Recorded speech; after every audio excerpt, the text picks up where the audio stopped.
جب حضرت نوح علیہ السلام کی قوم پر طوفان آ گیا، ساری قوم اس طوفان میں ہلاک ہو گئی، تو اس کے بعد اللہ تعالیٰ نے وحی کے ذریعے حضرت نوح علیہ السلام کو حکم دیا۔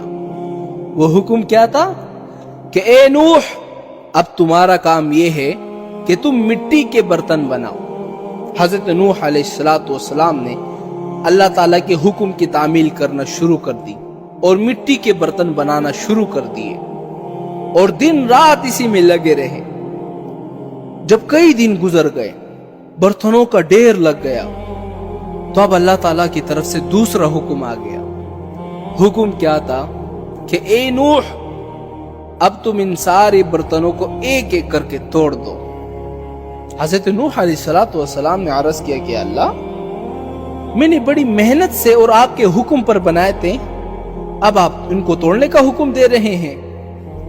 اللہ تعالیٰ نے فرمایا کہ ہمارا حکم یہ ہے کہ ان کو توڑ دو۔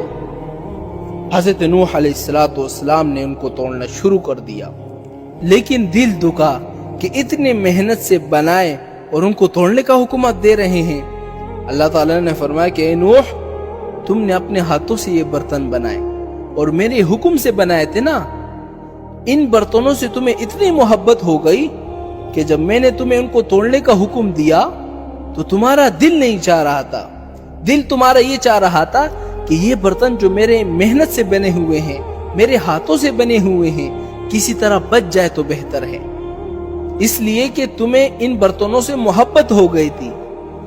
لیکن تم نے ہمیں نہیں دیکھا کہ ساری مخلوق کو میں نے اپنے ہاتھوں سے بنائی ہے، اور تم نے مجھے ایک مرتبہ کہا تھا اے نوح، رب لا تذرنی علی الارض من الکافرین دیارا، اے اللہ، زمین میں بسنے والے سب کافروں کو تو ہلاک کر دے اور ان میں سے کوئی بھی باقی نہ رہے۔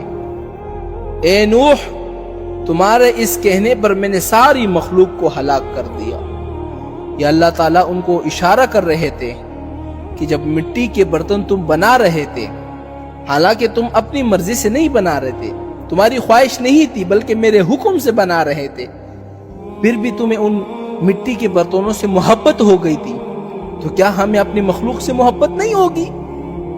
جب محبت ہے تو پھر تمہیں بھی میری مخلوق کے ساتھ محبت کرنی پڑے گی۔ لوگ آج کل کہتے ہیں کیا اللہ ہم سے محبت کرتے ہیں یا نہیں کرتے؟ ارے میرے بھائی، یہاں پر اللہ تعالی نے فرمایا کہ میں تو کافروں سے بھی محبت کرتا ہوں، مسلمانوں سے تو میں اس سے بھی زیادہ کروں گا۔